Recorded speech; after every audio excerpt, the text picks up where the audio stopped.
더불어민주당 이재명 대표 2기 지도부가 출범한 가운데 다양한 정책 발굴 등을 통해 수권 정당으로서의 기반을 다지는 데 앞장서고 있는 김민석 더불어민주당 수석 최고위원, 4선 국회의원, 더불어민주당 정책위의장, 김대중 대통령 총재 비서실장 역임. 오는 10월 16일 재보궐선거를 앞두고 전남 곡성, 영광을 직접 방문, 호남 발전을 강조. 민주당의 호남, 전남 정책은 단순히 민주당이니까 지지해달라가 아니라 민주당만이 지역 발전의 구체적 대안과 역량과 책임감을 갖고 지역을 발전시킬 수 있다가 될 것입니다. 민주당과 이재명 대표가 호남을 발전시킬 것입니다. 김민석 수석 최고위원이 생각하는 민주당 새 지도부의 과제와 재보궐선거 전략, 집중 분석합니다. 네, 현재 국회에서는 여야 대표 회담이 진행 중입니다. 최혜병 특검법, 금융투자소득세 폐지, 전국민 25만 원 지원법 등 민생 쟁점 현안을 논의합니다.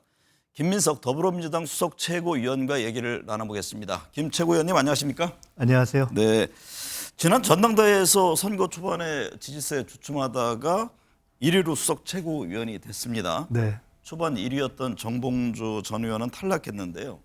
김 의원이 1위가 된 배경은 뭐라고 보세요? 민주당 당원들이 이제는 숫자가 어마어마하게 많고 또 일종의 집단지성이라고 할 만한 그런 큰 어떤 흐름이 형성되어 있습니다. 네. 당원들의 종합적 판단, 그러니까 5사람을 누구로 뽑을 것인가에 대한 판단과 함께 누구를 수석으로 하는 것이 당과 대표가 안정적으로 일을 하는 데 도움이 되겠는가, 이런 종합적 판단이 작동했다고 봅니다. 네. 오늘 오후 2시부터 한동훈 이재명 여야 대표가 만나고 있습니다. 원래 이제 90분인데 좀 시간이 늦어진다고 그럽니다. 예. 여야 대표회담을 준비하면서 이런저런 얘기들이 오갔을 텐데요. 견해차가 있습니다. 최혜병 특검법, 25만 원 지원법 등 어떤 합의를 도출해낼 수 있을까요? 원래는 저희가 제안을 할 때 한동훈 대표가 본인이 하겠다고 했던 최혜병 특검 3자 추천, 네. 그리고 국민의힘의 의원들이 상당수 관심을 보이는 민생지원금, 그것에 대해서 진전을 볼 수 있지 않을까라는 기대를 하고 사실은 제안을 했는데, 네. 아시다시피 최혜병 특검에 대해서 한동훈 대표가 조금 입장이 지금 조금 유보적인 입장으로 돌아섰고, 민생지원금에 대해서도 용산이 받아들이지 않고 있고, 그래서 최근에 가장 현안으로 등장한 의료대란 문제에 대해서도 그에 대해서도 한동훈 대표가 이야기를 했기 때문에 그럼 이것에 대해서 좀 집중적으로 좁혀보자라고 저희는 생각을 했는데, 네. 이 또한 공식 의제로 하기가 어렵다라고 한 대표가 조금 이렇게 빼는 입장을 보여서 사실은 조금 저희가 조금 아쉬워하고 있고요. 그렇지만 그 얘기를 충분히 하면서 할 수 있는 몇 가지 합의라도 만들어내자, 이런 입장으로 임했습니다. 네. 의정 갈등 해법을 놓고 지금 용산 대통령실과 한동훈 국민의힘 대표 입장이 엇갈리고 있습니다. 김 의원은 응급실이 문제가 없다고 보고한 사람은 천벌받을 것이다라고 지적한 바 있는데요. 네. 오늘 뭐 대표회담에서 말씀하셨듯이 공식 의제로는 채택되지 않았지만 워낙 이게 중요한 지금 현안이니만큼 논의가 있을 것으로 보이는데, 이 문제는 어떻게 풀어가야 한다고 보세요? 보건복지위원장도 하셨잖아요. 제가 코로나 때 2년간 보건복지위원장을 했기 때문에 네. 의료 현장을 비교적 아는 편이고 계속 좀 추적을 하고 있는 편인데, 대통령의 현장 가보세요, 잘 돌아가요, 이 얘기를 듣고 사실은 굉장히 많은 분들이 의아했을 거라고 봅니다. 네. 저희 주변에서도 당장 뭐 김한규 의원이 본인 아버님 예를 들어서 말씀했고, 얼마 전에 김종인 위원장께서 이렇게 반창고 붙여서 말씀하신 적이 있고, 저희도 저희 가족 가운데 실제로 지금 아주 어려운 상황에 처한 분이 계십니다. 네. 그러니까 이렇게 응급실 뺑뺑이 상황 때문에 생사가 갈리거나 네. 아니면 정상으로 갈 수 있는 것이 비정상 상황에 있는 분들의 경우에는 본인뿐만 아니라 가족들의 이 분노와 아픔이 너무나 큰 것 아니겠습니까? 시간이 갈수록 모든 국민의 문제가 이건 되는 엄청난 거죠. 것이고, 사실 제가 걱정하는 것은 이게 지금 코로나 상황이 잘 관리가 안 되고 있어서 실제로 지금 정도 되면 과거의 경험을 보면 추석을 앞두고 있기 때문에 각종 마스크 대책, 뭐 치료제 대책, 변이 백신 대책, 그다음에 뭐 추석 이동 대책, 학교는 어떻게 하고 요양원은 어떻게 하고 이게 착착착착 나와야 되는 상황이거든요. 근데 의도적으로 이거를 오히려 좀 대책을 직시하는 걸 피하는 것 같다라는 생각이 솔직히 얘기하면 드는 정도의 상황이어서 네. 큰 틀에서 보면 한동훈 대표가 얘기했던 안이 꼭 맞아서가 아니라 어쨌든 대통령이 지금 그냥 본인이 주장했던 것을 그대로 밀어붙이고 아무 문제가 없다 하는 것에서 조금 열어놓고 지금 다르게 상황을 봐야 하는 것에 동의가 되는 어떤 전제하에서 네. 뭔가 머리를 맞대야 된다는 생각에서 저희도 한동훈 대표 얘기도 좀 하나의 안으로 놓고 검토해보자 이렇게 네. 했던 겁니다. 이 문제에 대해서는 조금 전에 대표회담을 시작할 때 이재명 대표가 의료 대란에 대해서만큼은 여야 대책기구를 같이 만들자라는 제안을 한 것처럼 네. 사실은 이것은 제일 중요한 문제라고 봅니다. 이것은 뭐 민생 중에서도 이게 생사가 걸려 있는 문제이기 네. 때문에. 근데 윤석열 대통령은 2,000명 증원 그대로 간다는 입장입니다.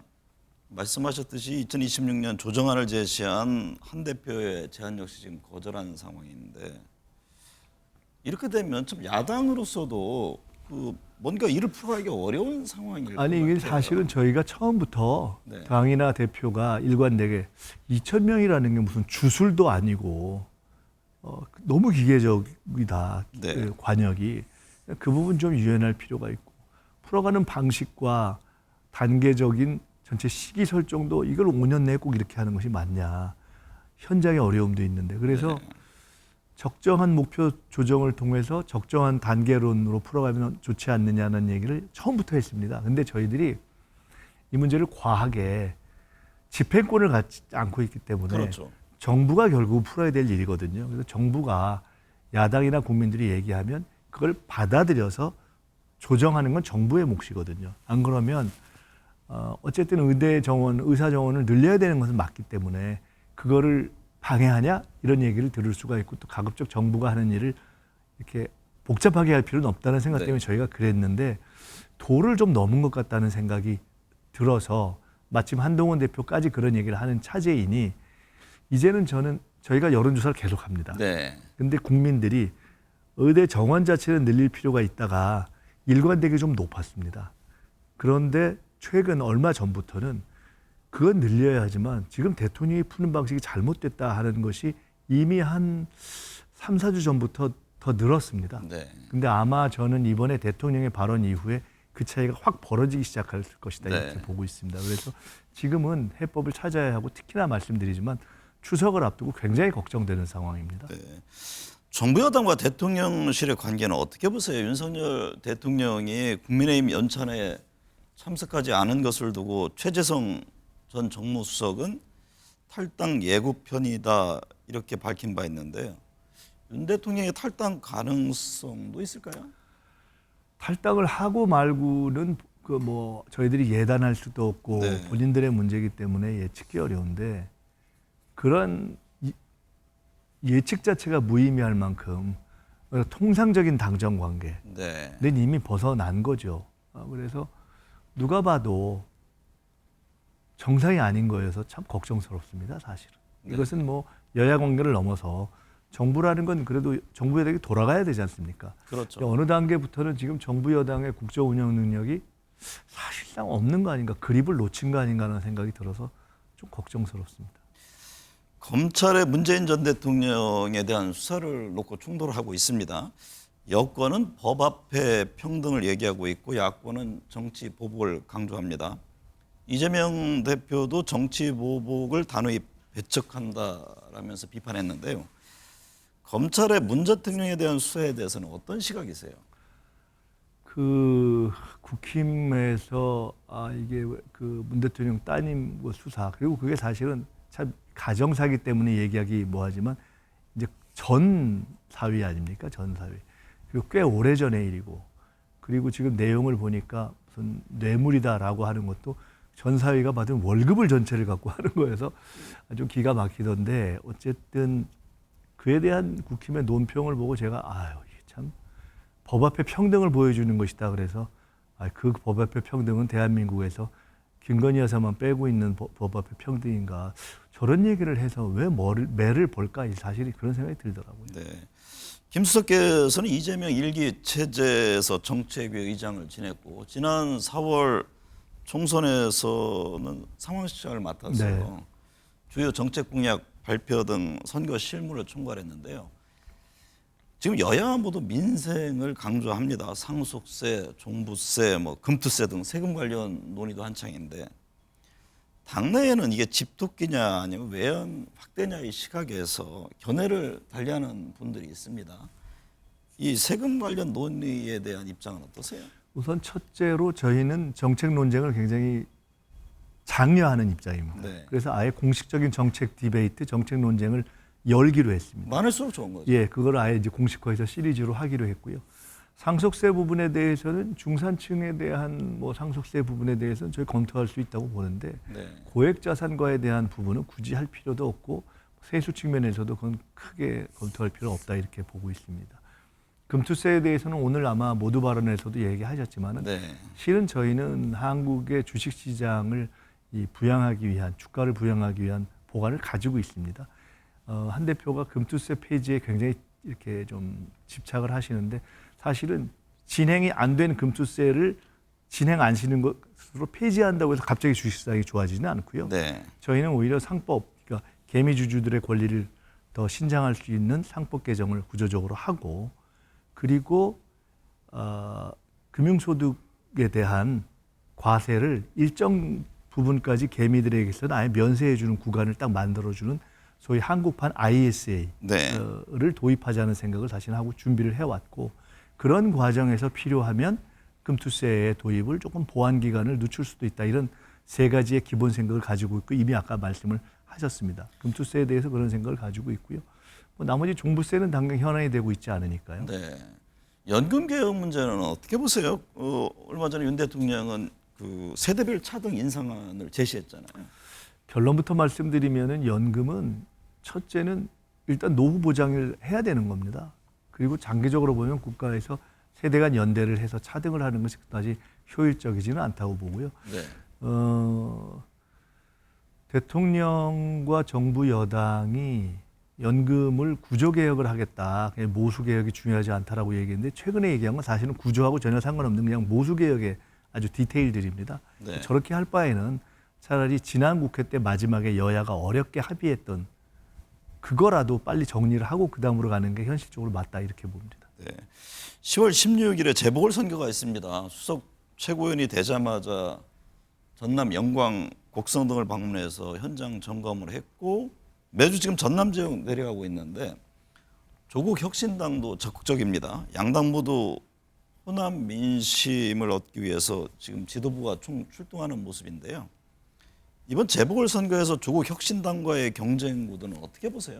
꼭 조국 혁신당과의 경쟁을 의식해서는 아니고요. 네. 저희가 원래는 이번 주에 이제 전남하고 부산을 같이 가려고 했다가 일정이 조금 이렇게 안 맞아서 부산은 바로 또 다음 주에 가기로 되어 있습니다. 전남과 관련해서만 말씀드리면은 민주당은 사실은 이 호남이 민주당의 본산이기도 하고 어떻게 보면 민주당의 자식 같은 존재이고 민주당으로서는 호남이 어떤 어버이 같은 그런 존재이기 때문에 그동안에는 무조건적인 지원과 지지를 받았다면은 그동안도 호남 발전을 위해서 노력했지만 이제는 구체적인 정책과 비전과 성과로 네. 호남을 발전시키는 어떤 책임 세력으로서 더 명확하게 하겠다는 생각을 가지고 있고 그래서 민주당과 이재명 대표가 주창하는 에너지 고속도로, 기본사회, 기본소득 이런 것이 딱 호남에서부터 왜냐하면 저희가 지방자치에 대한 집행권을 많이 가지고 있기 때문에 네. 실현하기가 제일 좋아서 거기서 성과를 내는 모델을 만들자라는 차원에서 저희가 특별히 관심을 기울이고 있다 이렇게 이해해 주시면 좋을 것 같습니다. 정당과는 별개입니다만 서울시 교육감 선거도 치러지는데요. 10월 보궐선거가 전국 운영의 하나의 분수령이 될 것으로 보세요?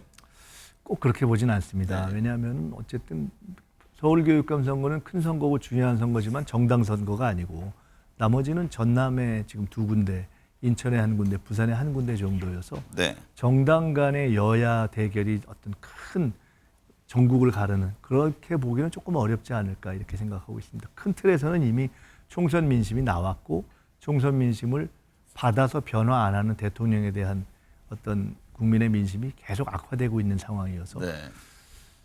보궐선거가 뭐 크게 다른 변수가 될 거라고는 보지 않습니다. 헌법재판소가 민주당이 탄핵소추했던 이정섭 검사에 대해서 탄핵소추안을 기각했습니다. 민주당은 추가로 몇몇 검사에 대한 탄핵을 예고한 바 있는데요.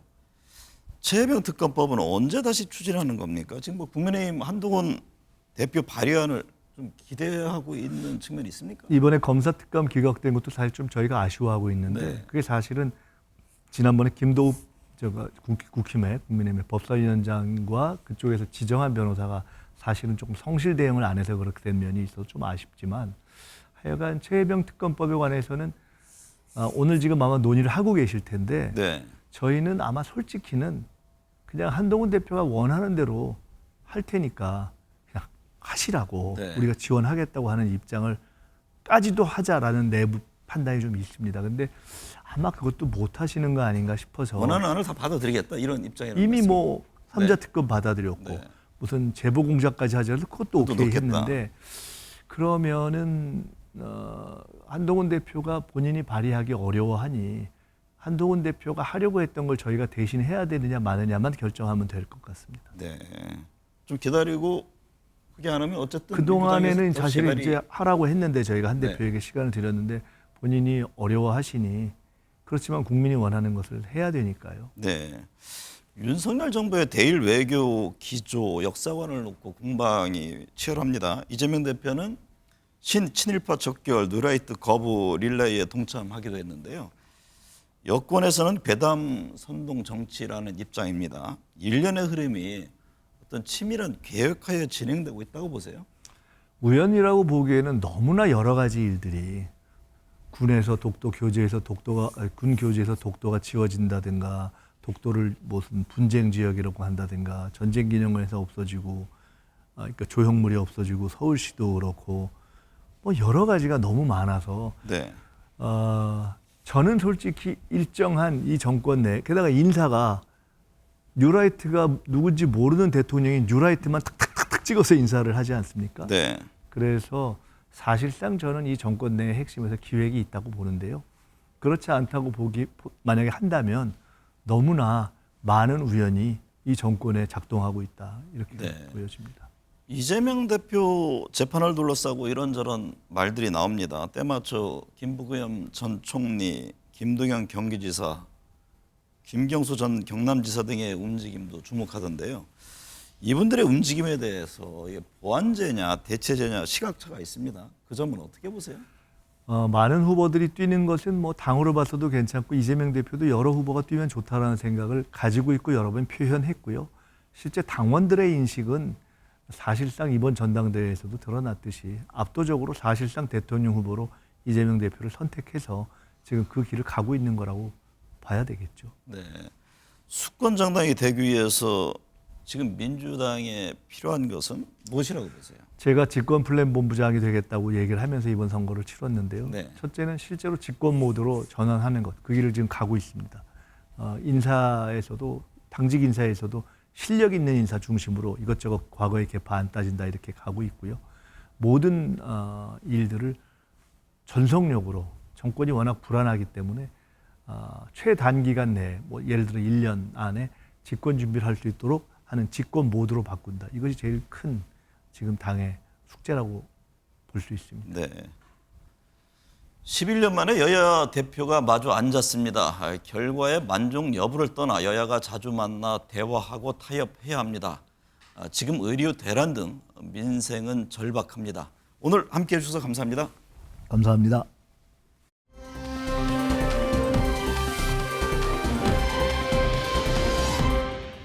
네, 조금 전에 오후 2시부터 국회에서 여야 대표가 만나고 있습니다. 11년 만에 여야 대표 회담인 만큼 결과도 주목되는데요. 국회 연결의 자세한 내용 알아보겠습니다. 이병주 기자. 네, 국회입니다. 네, 아직 회담 계속 진행 중입니까? 네, 여야 대표의 비공개 회담은 오후 2시 반을 조금 넘어서부터 시작돼서 1시간 넘게 진행되고 있습니다. 여야는 당초 비공개 회담 시간을 90분 정도로 합의했었는데요. 논의 상황에 따라 종료 시점은 변경될 가능성도 있어 보입니다. 여야 대표의 회담은 말씀대로 11년 만에 이루어지는 건데요. 회담에 앞서 두 대표는 공개 모두 발언을 했는데 여기에서 두 사람의 신경전도 오가는 모습이었습니다. 국민의힘 한동훈 대표는 공식 의제로 정리됐던 금융투자소득세 폐지와 저출생 극복 법안 우선 처리를 제안하면서 면책특권 제한 등 정치개혁 필요성도 강조했는데요. 이 과정에서 이재명 대표의 사법 리스크를 언급했습니다. 최근 이 대표님을 수사한 검사에 대한 탄핵이 헌법재판소에서 만장일치로 기각됐죠. 네, 민주당 이재명 대표는 공식 의제에서 빠진 의료개혁 문제 논의가 반드시 필요하다고 강조하고 최혜병 특검도 한 대표가 소소한 조건을 더 추가해도 적극 검토하겠다면서 압박했습니다. 또 한 대표가 얘기한 정치개혁과 관련해서는 대통령 권한도 통제돼야 한다고 맞받으면서 뼈 있는 말을 했습니다. 제가 보기에는 법 앞에 형식적으로 평등할지는 몰라도 검찰 앞에서는 매우 불평등합니다. 네, 두 대표는 현안에 대한 입장차도 내비쳤지만 한 목소리로 대화와 타협의 정치 복원을 강조했었습니다. 회담이 끝나면 양당 수석 대변인이 회담 결과를 발표하기로 했는데 추석을 앞두고 민생을 위한 협의점을 얼마나 찾아냈을지 주목됩니다. 지금까지 국회에서 MBN 뉴스 이병주입니다.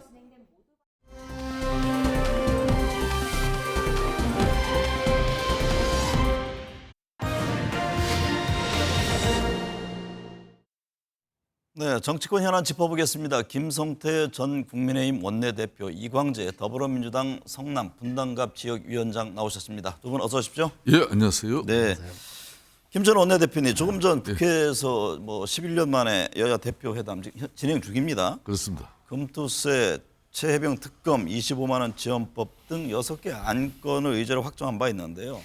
아까 모든 발언 들어보니까 좀 신경전도 있습니다. 양당 대표 만남의 의미는 어떻게 보세요? 아무래도 지금 역대 헌정 역사상 가장 지금 최악의 악화된 그런 정쟁이 지금 계속되고 있지 않습니까? 네. 이런 정쟁 관계를 청산하고 협치를 통해서 정말 국민들의 먹고 사는 문제를 갖다 해결할 수 있는 그런 새로운 당 대표로서의 역할을 이제 한번 해보겠다.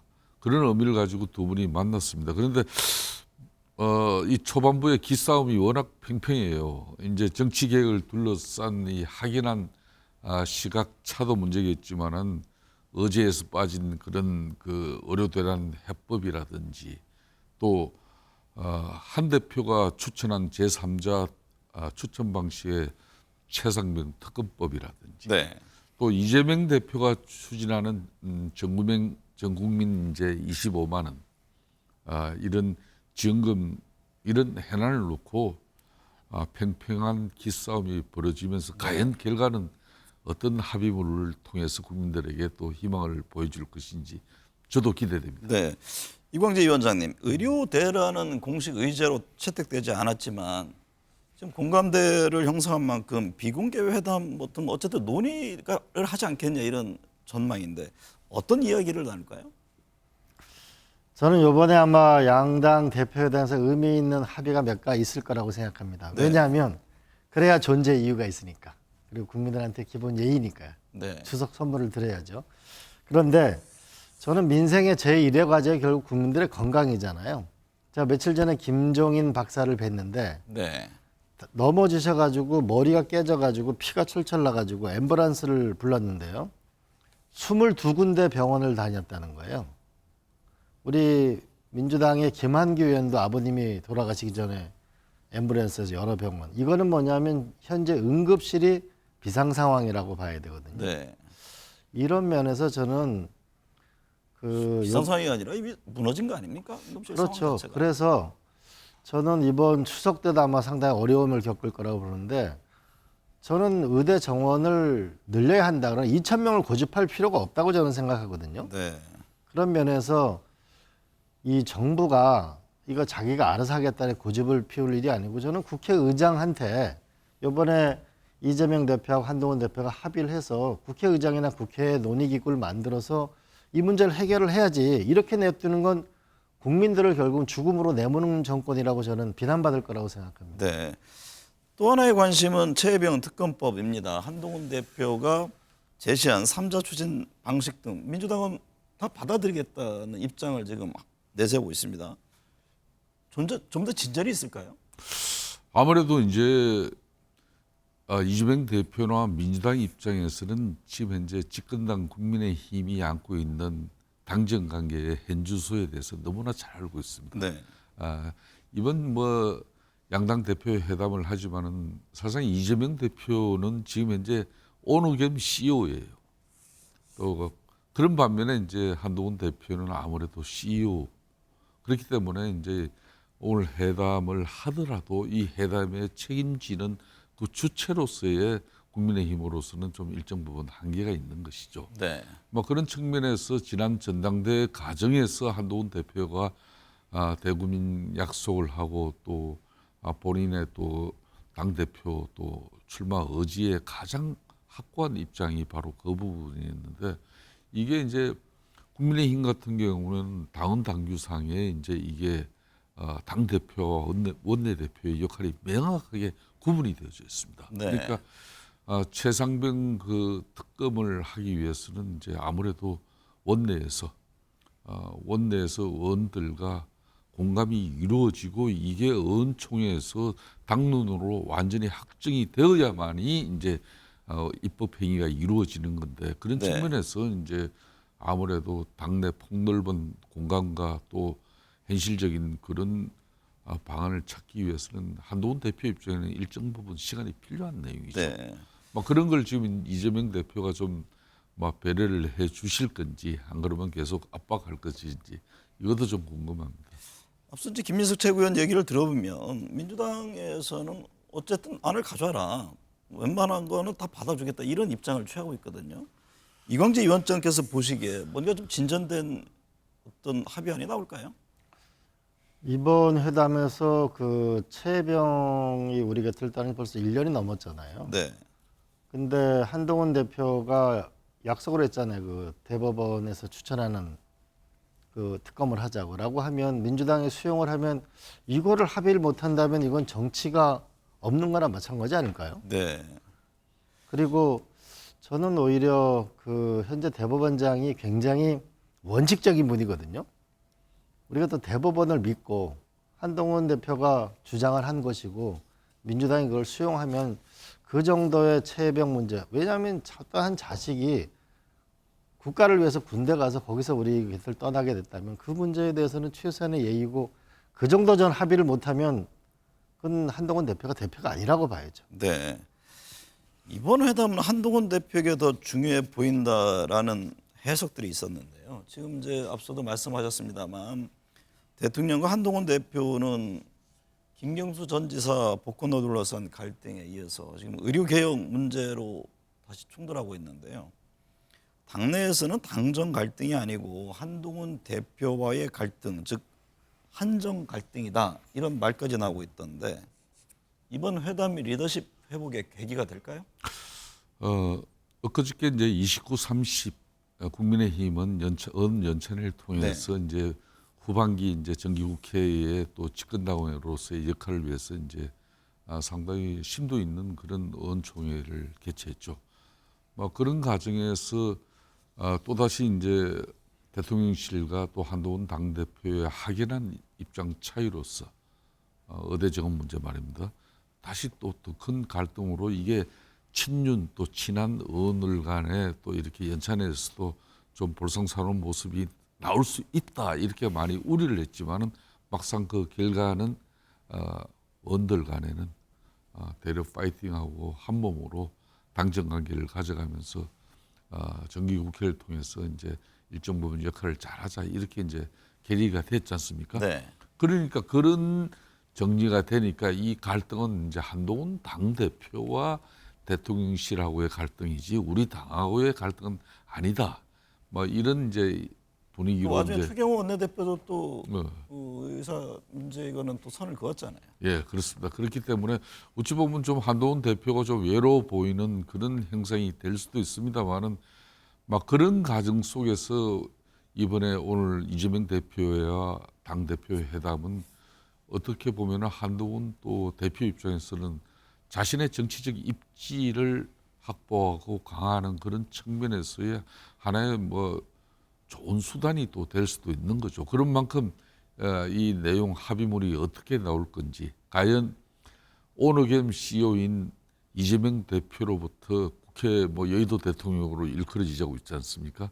뭐 그런 측면에서 일정 부분 양보와 또 앞으로 협치 전국을 위한 어떤 그런 의미 있는 회담의 결과가 나오면은 한동훈 대표의 그런 당 대표의 리더십도 웬만큼 안정이 될 수 있죠.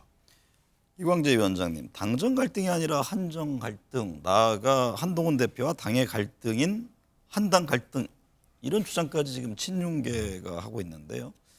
한동훈 대표는 내가 당대표다라면서 이런 주장을 일축했습니다. 현재 여권 상황을 어떻게 보세요? 저는 일단 그 국민의힘 당원들의 60% 이상이 한동훈 대표를 지지했으니까 한동훈 대표를 좀 도와주는 모양새가 필요하다고 보고요. 근데 또 한편으로는 내가 당 대표다라고 하는 거는 이건 너무 검사스러운 거죠. 사실은 정치를 하는 건 서로 당내 조율과 더 많은 만남이 필요하다고 봅니다. 과거 우리 조선시대 정도전에 이런 말을 하거든요. 도덕에 기대면 좋은 사람을 현실과 떨어질 수밖에 없고, 법률에 기대면 시시비비를 가려다가 당파 싸움에 나라가 망할 거다, 이런 얘기를 한 적이 있었는데, 법률가가 아니고 당내에서도 다양한 조율을 할 필요가 있어요. 내가 당대표다 이렇게 해가지고 현역도 아닌 당대표를 누가 그렇게 많이 따르겠습니까? 그렇잖아요. 현재 대한민국 정치에 좀 귀담아 들을 부분이 있는 대목이네요. 윤석열 대통령이 국민의힘 연찬에 불참한 것을 두고 민주당 최재성 전 정무수석이 탈당 예고편이라고 말을 하자 김 원내대표께서 섣부른 이야기다, 이렇게 좀 지적을 했습니다. 예. 그럼 탈당까지는 너무 앞선 얘기다, 이런 지적이신가요? 그런 거죠. 며칠 전에 모 방송사에서 이제 최재성 전 수석과 저하고 같이 방송을 했어요. 그런데 거기서 이제 국민의힘 연찬회에 윤석열 대통령이 참석하지 않는 것은, 이거는 한마디로 정계 개편에 신호탄을 쌓아 올린 거다, 이제 이렇게 이제 입장이었는데, 저는 섣부르다 이런 거죠. 지금 현재 아무래도 윤석열 대통령께서는 지금 뭐 공공 의료 노동 뭐 이런 4대 개혁 중에 하나의 의료 개혁도 지금 물러설 수 없는 그런 이제 큰 고비예요. 이 고비를 넘는데 이제 한동훈 대표 입장에서는 현실적으로 추석을 앞두고 이런 의료 사고라든지 그런 국민들의 큰 불안감을 해소하기 위한 것이 집권당 대표로서 가감없이 대통령과 정부와 당정 협의를 통해서 이걸 개선하고 또 올바른 방향을 찾아야 된다는 입장이지만은, 이게 이제 어떻게 보면은 대통령께서 상당히 불편한 심기를 가지고 연찬회까지 불참했다. 그렇기 때문에 이제 앞으로 정계 개편까지 이어질 수 있다, 이런 게 이제 최재성 수석 입장인데, 이건 상당히 섣부르죠.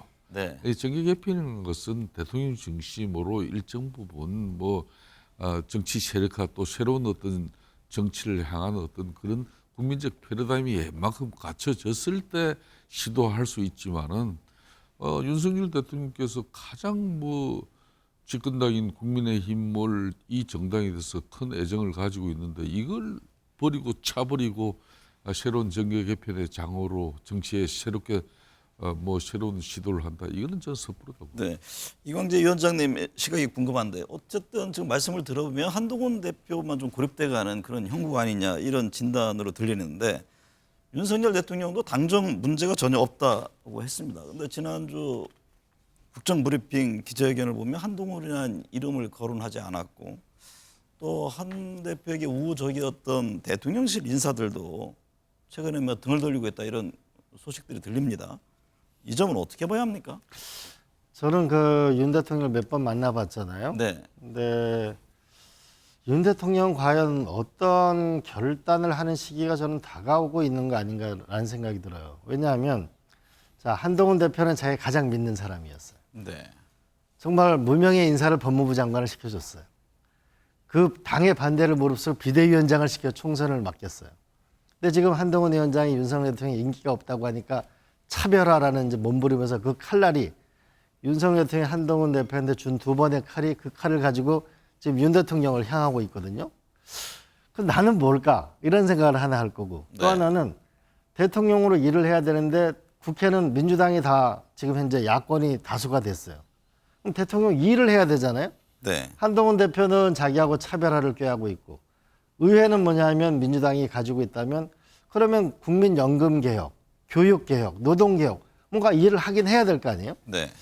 그렇다면 윤 대통령이 뭔가 그래도 업적을 내는 대통령이 되려면 저는 이번에 그 회견에서 한덕수 총리가 잘하고 있다라는 그 얘기를 듣는 순간 아 연말에는 결국은 새로운 총리가 등장하겠구나라는 생각을 했는데 네. 그렇게 된다면 윤 대통령이 선택하는 거는 저는 큰 거죠. 왜냐하면 임기를 1년 줄인다. 그다음에 개헌을 같이 하자. 그다음에 뭔가 이 국정을 새로운 과제를 끌고 나가자. 이런 정도의 화두를 가지지 않고 네. 11월에 미국 대통령 선거 끝나고 이제 국제 질서가 몰아칠 텐데 이 국면을 넘어갈 수 있을까요? 저는 윤 대통령이 나는 왜 대통령이 되었는가, 이제 무엇을 할 것인가라는 부분에서 본질적 고민을 할 때가 왔다고 봅니다. 네. 저는 뭐 요 근래 이렇게 느끼는 저도 뭐 정치를 조금은 이렇게 하면서 네. 아, 이 상당히 이게 큰 정치의 변화가 이게 윤석열 대통령으로부터 이제 시작되는데 이 시작되는 이 모닥불을 민주당의 핵심 인사들 그러니까 상당히 정무적이고 정치적인 그런 뭐 상황을 과거에 전략기획통으로 활동하신 그런 분들이 자꾸 그런 이제 이야기를 해요. 좀 전에도 이제 우리 총장께서도 이 총장께서도 상당히 그 민주당 내에 그래도 지성이고 전략통인데 이게 지금 현재 윤석열 대통령의 마지막 선택지는 결론은 정계 개편이고 최소한 아무래도 대통령 임기 단축을 통해서 임기 단축 개헌론 얘기들을 많이 하잖아요. 개헌을 통해서 아마 전국을 돌파할 것이다. 이런 이야기를 서슴없이 막 해요.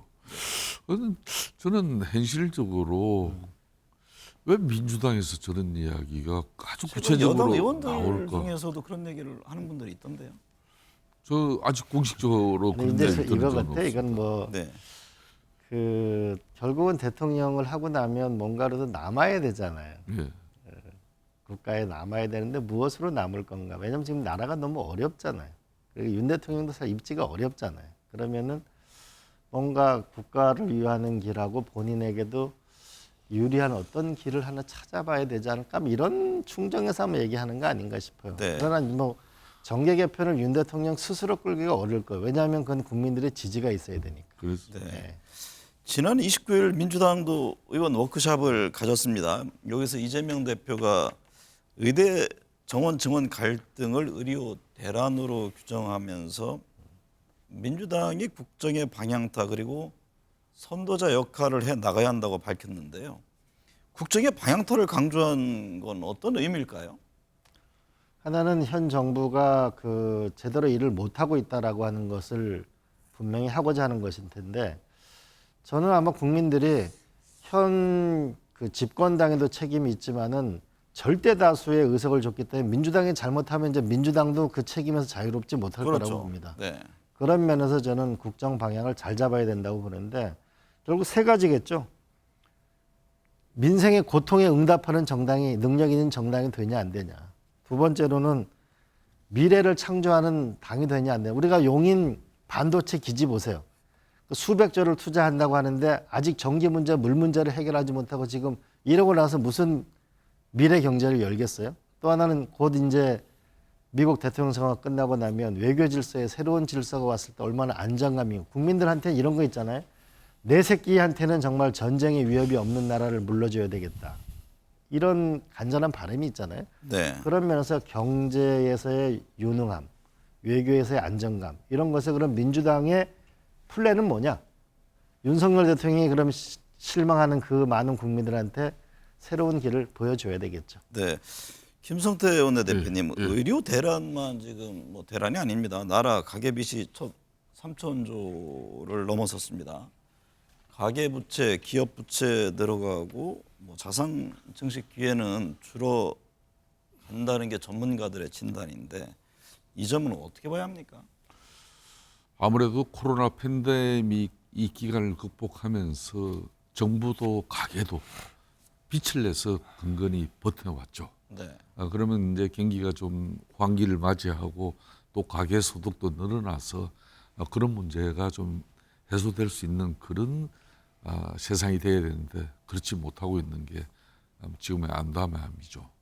그렇기 때문에 절대적 입법 권력자 이 사법 리스크를 안고 있는 이재명 당대표의 그런 협조 없이는 이 위기를 극복할 수 있는 이 요소화돼 전국에서 아무것도 할 수 없지 않습니까? 네. 저는 그런 측면에서 이 경기 문제는 정말 심각합니다. 그래서 이재명 대표 입장에서 전 국민 25만 원 기본금 이걸 지원하자.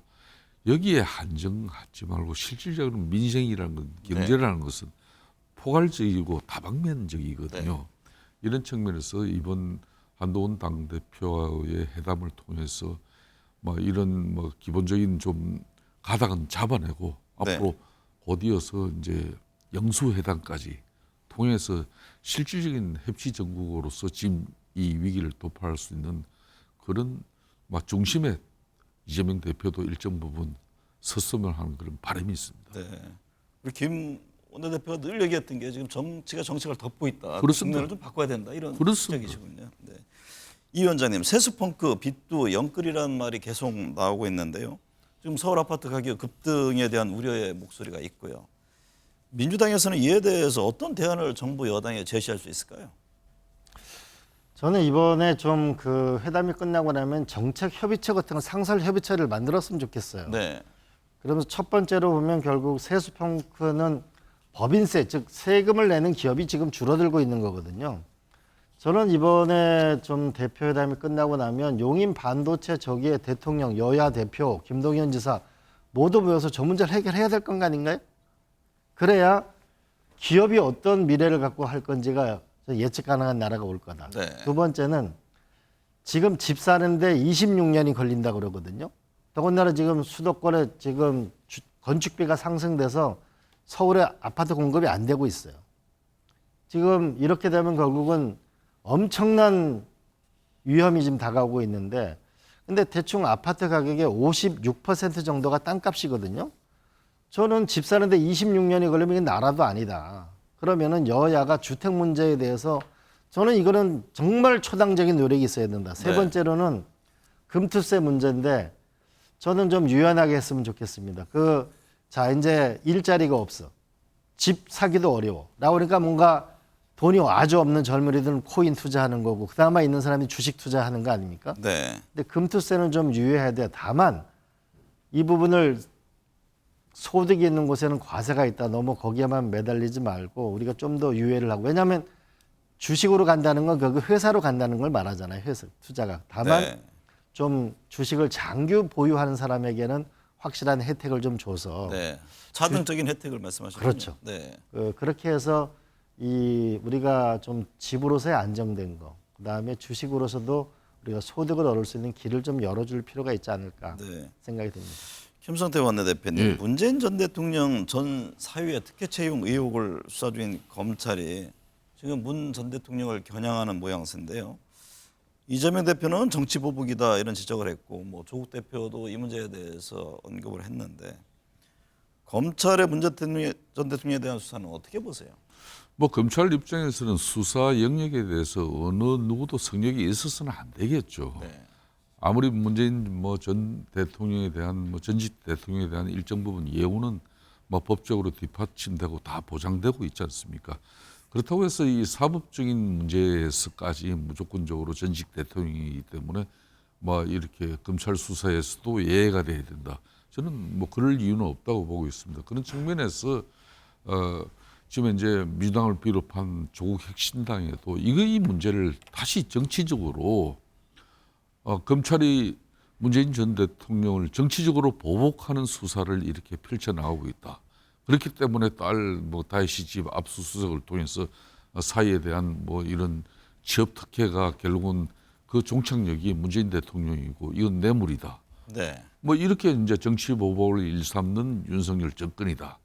이렇게 국민들에게 뭐 선동하는 것은 저는 대단히 바람직하지 않다고 봐요. 네. 뭐 법적인 문제는 법적인 문제로서 검찰 수사 영역에서 검찰도 지금 현재 국회 입법 권력이 절대적으로 지금 현재 민주당을 비롯한 조국 핵심당 손에 넘어가 있는데 네. 108석의 무슨 국민의힘 믿고 이렇게 정치 보복 수사를 할 수 있습니까? 네. 그렇지 않은 거죠. 네. 검찰 입장에서는 수사는 수사대로 가는 겁니다. 그러니까 국민들에게 불필요한 전직 대통령에 대한 정치 보복 수사로 이렇게 다시 이 협치 정국을 만들어 가고자 하는 그런 뭐 당대표 회담도 열리고 하는데 이런 문제 때문에 다시 뭐 여야가 또 정치적으로 난국을 맞이하는 네. 그런 뭐 누를 범해서는 안 된다고 보고 있습니다. 이 위원장은 문 전 대통령에 대한 검찰 수사 어떻게 보세요? 지금 뭐 문 전 대통령까지 직접 조사를 할 것인지 이게 또 관심이고 이에 대해서 입장을 내놓을지 그 점은 어떻게 보십니까? 전 노무현 대통령 시절에 제가 국정상황실장을 했잖아요. 네. 근데 지난 정부에 뭐 상당한 많은 제보가 쏟아졌어요. 제가 보고를 드렸죠. 그러니까 노 대통령이 이렇게 말씀하시더라고요. 이런 거 뒤지다가는 날 샌다. 우리가 할 일을 하다 보면 지난 정권의 문제는 또 다음 일이 된다. 네. 전 지금 거의 대한민국의 거의 비세는 집 같은 거 아니에요? 경제, 외교, 의료 문제. 조금 무엇이 우선인지를 좀 구별을 할 필요가 있고 또 하나는 문 대통령을 수사하는 것보다는 문 대통령을 만나서 제가 어렵습니다. 이 나라를 위해 잘하고 싶은데 이 개혁을 하는데 도와주십시오라고 하는 게 국정 동력을 가져가지 않을까요? 네. 또 한편으로는 또 대한민국은 또 전직 대통령의 이 또한 악순환의 고리가 또 발자국을 딛게 되는 그런 참 두려운 마음을 또 가지게 됩니다. 네. 제발 이 나라가 이 비세는 나라가 좀 마음 편한 나라로 빨리 바뀌었으면 좋겠어요. 네. 시간이 다 됐는데요. 오늘 10월 열리는 정남 곡성 연광 단체장 재선거 지금 달아오르고 있잖아요. 조국 혁신당, 민주당 주도권 경쟁하고 있다고 하는데 어떻게 보세요? 일단 선의의 경쟁이 일어난다는 것은 저는 호남 유권자한테는 좋은 일이라고 봅니다. 그러나 이제 윤 정권에 대한 심판 그리고 하나는 지역 행정 책임자를 뽑는 거잖아요. 네. 제가 전남 가면서 느끼는 건데 순천 우리가 정원 박람회 이후로 많이 바뀌었잖아요. 네. 여수 박람회 이후로 많이 바뀌었잖아요.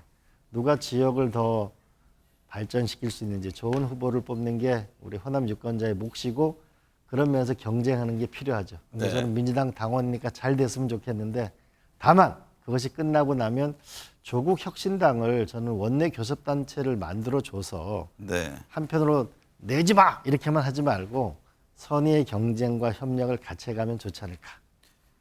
김성태 원내대표님은 어떻게 보세요? 지금 어쨌든 10월 재보궐선거 이게 여야 촉각을 곤두세우지 않겠습니까? 그렇습니다.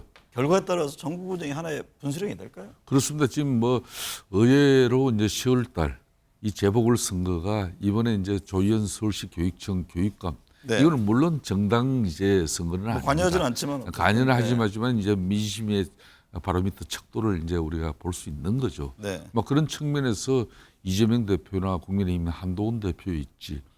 그 국민의힘 입장에서도 이제 10월달에 강화 군수 보궐선거가 있습니다. 네. 막 이런 수도권이죠.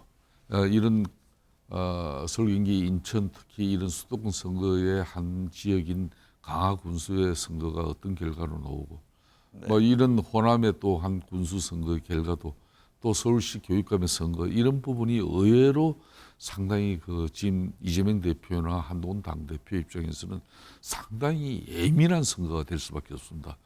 뭐 그런 측면에서 국민의힘도 집권당의 면모도 갖추면서 당정 관계를 재정립하는 것도 중요하지만은 집권당의 운명 한계는 분명히 대통령실과 일정 부분 공감과 교감을 통해서 국민들에게 신뢰받는 그런 집권당으로서 네. 우리가 새롭게 정비가 되어야 되는 것이죠. 네. 오늘 도움 말씀 감사합니다. 예. 고맙습니다.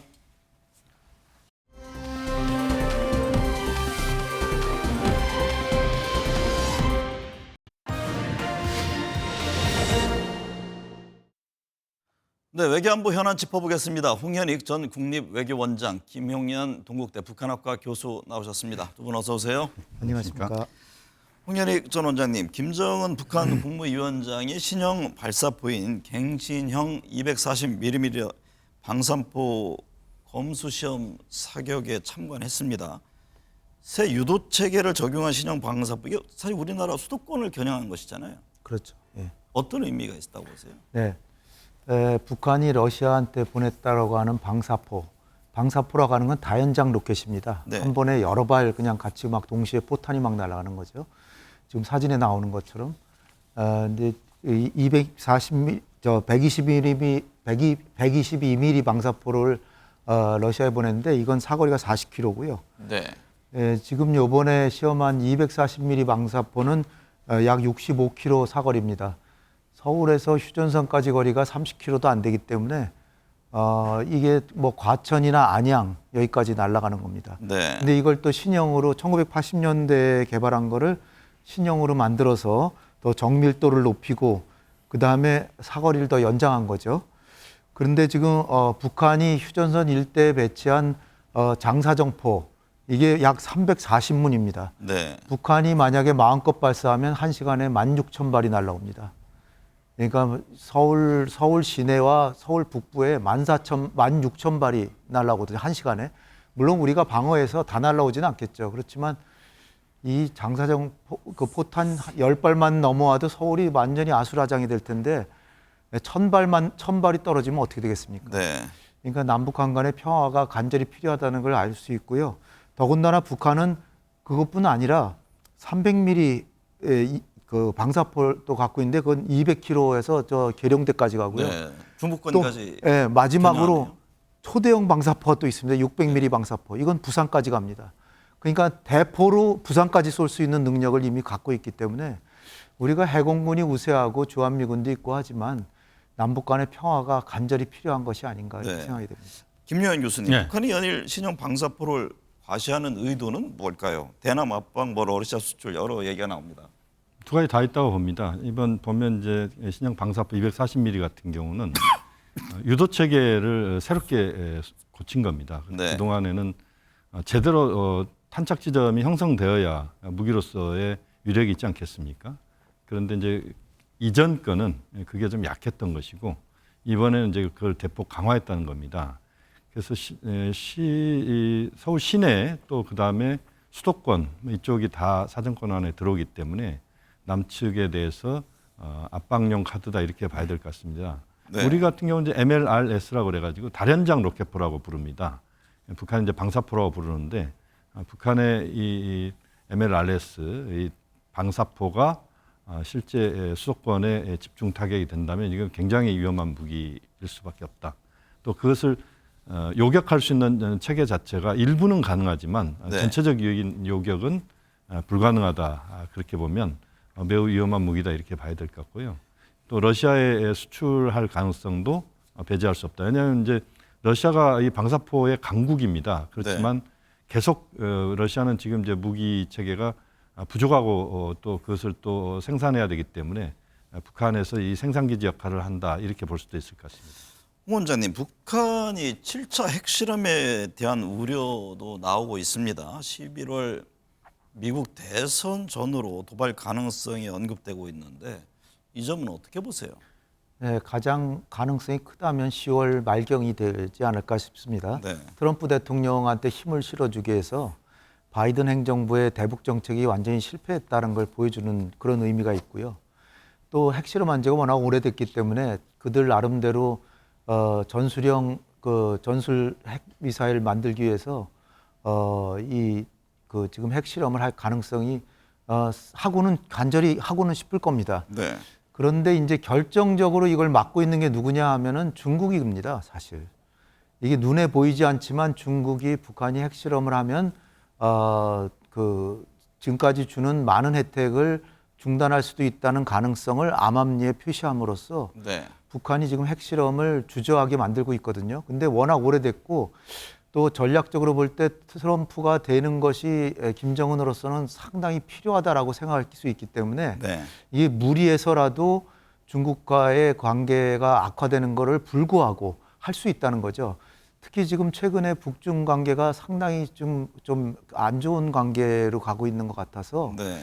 이런 것도 혹시 10월 달에 핵실험하기 위해서 거꾸로 지금 이렇게 좋은 관계를 맺지 않고 있는 게 아닌가 이런 생각까지 들기도 하거든요. 네. 그러니까 우리가 굉장히 주의하면서 계속 주시해야 됐고 중국과의 외교가 상당히 중요한데 우리 정부가 중국에 대해서 조금 더 신경을 써서 중국과의 협력은 사실 우리 미래 안보에 굉장히 뭐 북핵 문제 해결이나 평화체제 수립이나 북한의 급변 사태가 났을 때나 평화 통일을 위해서도 다 필요한데 네. 중국과 러시아에 대해서 너무 좀 소홀히 하고 있는 게 아닌가 이렇게 생각이 듭니다. 김 교수님, 북한이 7차 핵실험을 할 경우 소형화된 전술 핵무기 실험까지 할 가능성이 거론됩니다. 네. 이럴 경우 뭐 우리나라와 국제 정세에 큰 위협이 될 텐데요. 네. 북한의 그 소형화 전술 핵탄두 기술은 어느 정도까지 발전했습니까? 그러니까 이제 전략핵과 전술핵을 두 개를 우리가 나눠서 우선 봐야 되는데 네. 전략핵은 미국과 일본을 겨냥한 것이다 이렇게 볼 수도 있을 것 같고요. 전술핵은 다분히 우리 한국을 겨냥한 것이다 이렇게 볼 수 있습니다. 왜냐하면 이제 전략핵 같은 경우는 그것이 폭발하게 될 경우는 북한 지역도 피해를 볼 가능성이 높거든요. 네. 그래서 아마 전술핵 그러니까 용량이 작은 것을 이제 남측을 향해서 이제 쏠 가능성이 있다 이렇게 볼 수밖에 없는데 결국 전술핵에 있어서 이제 중요한 것은 소형화 경량화 기술입니다. 그러니까 얼마만큼 작은 그다음에 얼마만큼 가벼운 핵무기를 만들어내느냐 하는 것이죠. 그것을 예를 들면 뭐 방사포에다 그 탄두에다 놓고 쏠 수도 있는 것이고 네.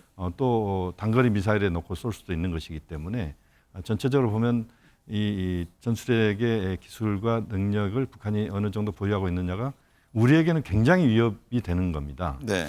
북한의 전술핵 수준은 지금 완벽하다고 보기는 현재까지 좀 어려운 것 아니냐. 그러니까 전략핵 그러니까 그동안 7차 핵실험까지 했던 그 핵 능력은 대체로 이제 핵무기는 완성이 됐다 이렇게 보고 있는데 전술핵 부분에 있어서 그 경량화와 소형화를 얼마만큼 실현해냈느냐에 대한 부분은 북한이 아직까지 보여준 바는 없다 이렇게 볼 수밖에 없습니다. 그래서 현재로서는 완성도가 100%는 아니고 중간 단계를 넘어서서 거의 이제는 완성 단계까지 가고 있는 것 아니냐 하는 그런 정도의 추론이 가능할 거라고 보고 있습니다. hu 원장님, 북한이 5년 만에 관광 사업을 재개할 것으로 알려졌습니다. 이 북한의 대북 제재 속에 관광 상품을 통한 달러 수급을 위한 걸까요? 뭐 지금 북한 경제가 뭐 쉽지 않기 때문에 네. 외화 획득 차원에서는 관광 수입만큼 북한한테는 좋은 게 없습니다. 거의 뭐 큰 노력 없이도 돈을 벌 수 있으니까. 네. 그래서 김정은 위원장이 7월 달에 이미 삼지연시를 방문해서 여기 백두산이 있는 곳이거든요. 여기에 지금 그 건설 사업이 굉장히 거의 마무리 단계에 가 있는데 관광 호텔도 짓고 도로도 정비하고 뭐 이렇게 한 걸 점검하면서 이걸 재촉하기도 했고 12월 달에는 북한의 외국인에 대한 관광이 개방된다고 해외에 있는 북한 관광 담당 여행사들이 다 발표하고 있습니다. 네. 12월에는 삼지연이 열리고 내년 초에는 평양도 열린다 이렇게 돼 있고요. 김정은은 또 원산에 갈마 해안 관광지구도 현지 지도해서 이 갈마 지구도 내년 5월에는 오픈하는 걸로 지금 돼 있습니다. 네. 그러니까 결국은 북한은 지금 나름대로 지금 문은 열었는데 러시아 사람들만 조금 갔어요. 상반기에 겨우 600명 갔답니다. 네. 600명 가지고 뭐 관광객이 왔다라고 할 수도 없죠. 중국에서 와야 본격적으로 오는 건데 중국하고는 좀 껄끄러운 관계이기 때문에 아직 중국에는 관광객들을 문을 안 열어놓는 걸로 저희가 알고 있습니다. 그래서 네.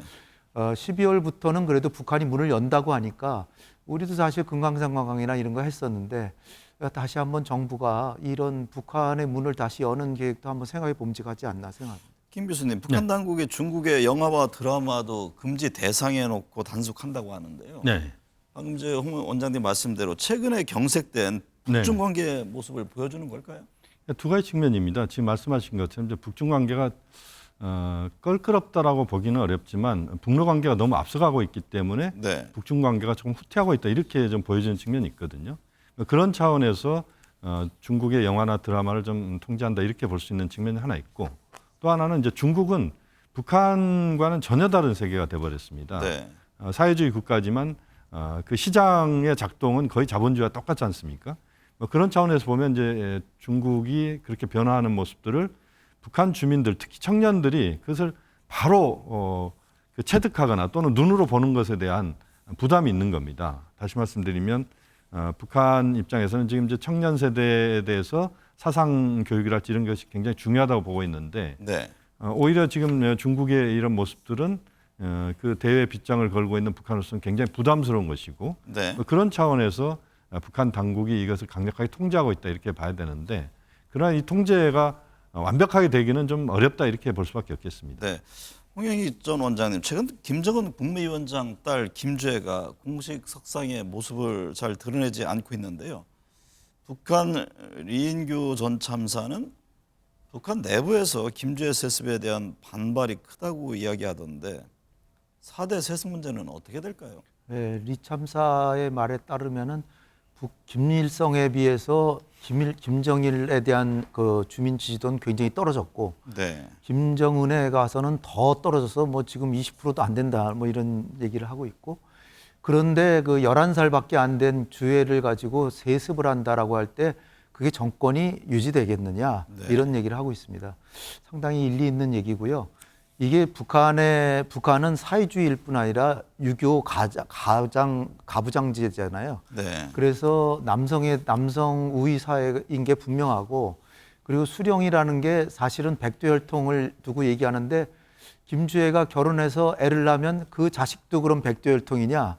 김주애가 수령이 되고 네. 결혼해서 엘리자베스 여왕처럼 애를 낳고 뭐 결혼은 안 했습니다만 엘리자베스 여왕은 근데 백두혈통 이어가야 될 거 아닙니까? 지금 나름대로 북한의 논리에 따르면.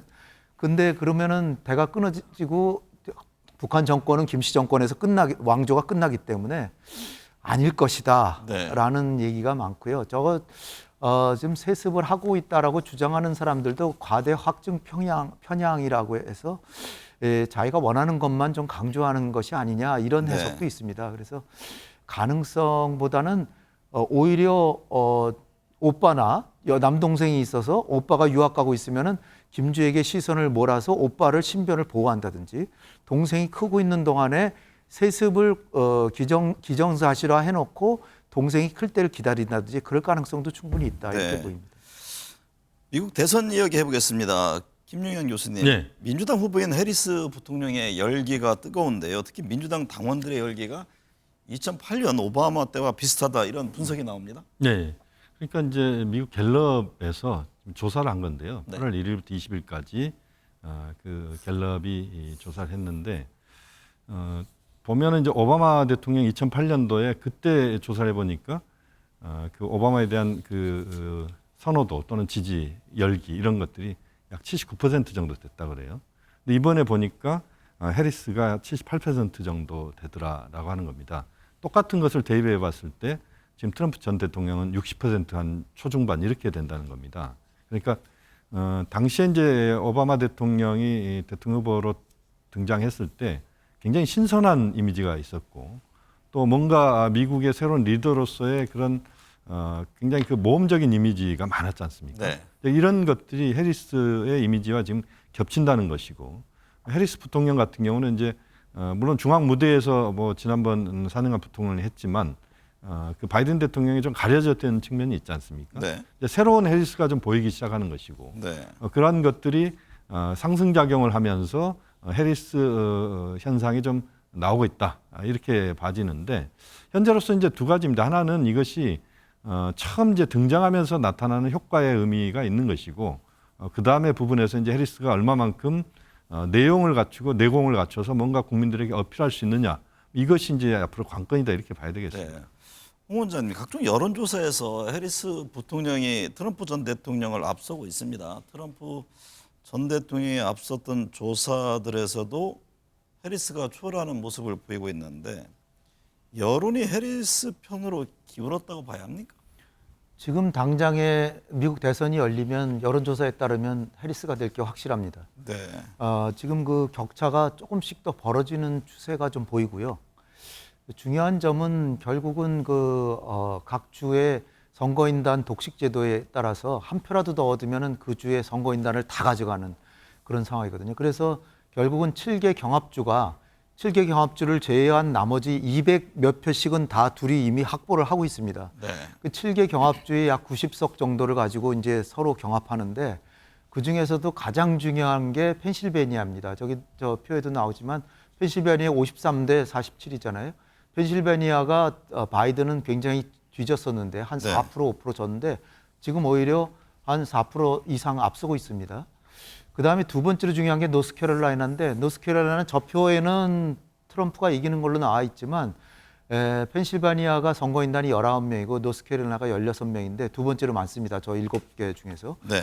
노스캐롤라이나는 이미 그 공화당 주라 그래가지고 경합주에 속하지 않는다라고 하는 얘기가 많았는데 최근에 해리스가 앞서가니까 다시 경합주가 됐고 네. 대부분의 여론조사에서 저 표와 달리 노스캐롤라이나에서도 해리스가 앞서가는 걸로 나옵니다. 네. 그다음에 이제 제가 주목하는 게 민주당과 공화당의 열렬 지지층이나 이제 그 충성도가 높은 거를 보면 거의 95% 민주당, 공화당 다 이게 그 갈라져 있고 네. 중요한 건 무당파와 중도층인데 무당파에서도 한 6% 앞서고요. 중도층에서는 30% 앞섭니다. 네. 해리스가. 네.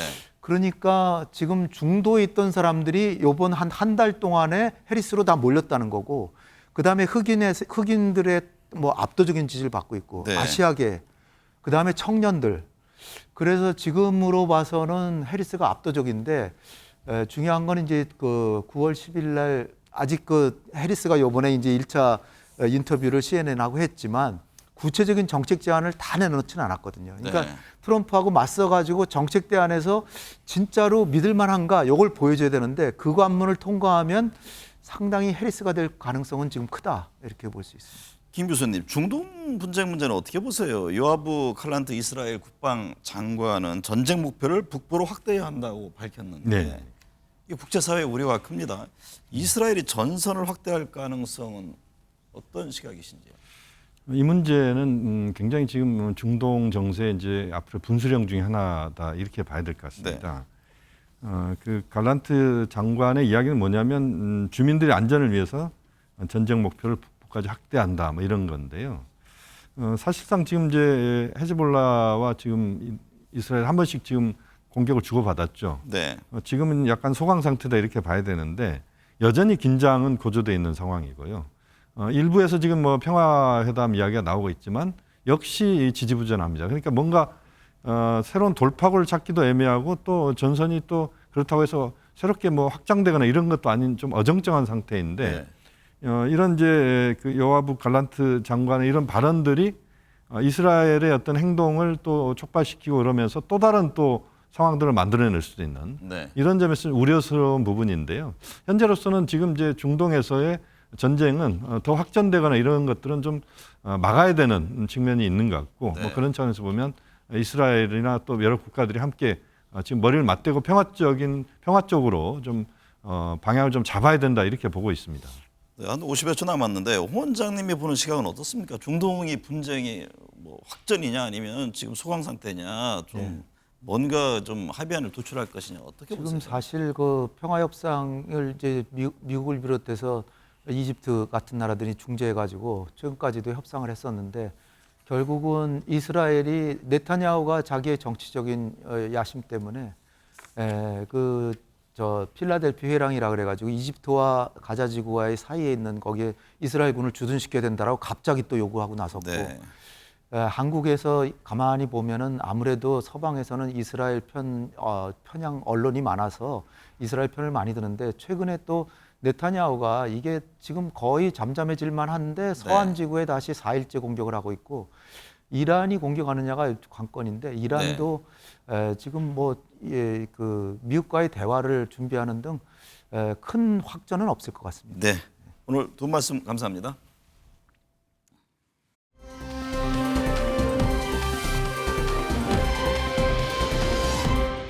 서울대 보건대학원 유명순 교수 연구팀의 조사에 따르면 우리 국민 절반이 장기적인 울분 상태에 놓여 있습니다. 10명 중 1명은 답답하고 불안 상태가 심각한 수준인 것으로 나타났고 특히 30대가 높은 수준의 울분을 겪었습니다. 문제는 직접 경험하지 않아도 사회 정치 현안에 국민들은 높은 울분을 느끼고 있었습니다. 정치 정당의 부도덕과 부패, 정부의 비리나 잘못 은폐, 언론의 침묵과 왜곡 편파 보도, 안전 관리 부실로 초래된 참사 등이 수위를 차지했습니다. 정치권과 정부가 큰 책임감을 느껴야 하는 대목입니다. 최혜병 사건과 이태원 참사 등 국민을 울분과 불안에 떨게 한 사안이 한두 가지가 아닙니다. 최근에는 의료 대란과 정부의 너무나 동떨어진 현실 인식에 분노를 넘어 건강과 생명이 위협받는 지경에 이르렀습니다. 시청해주신 여러분 감사합니다.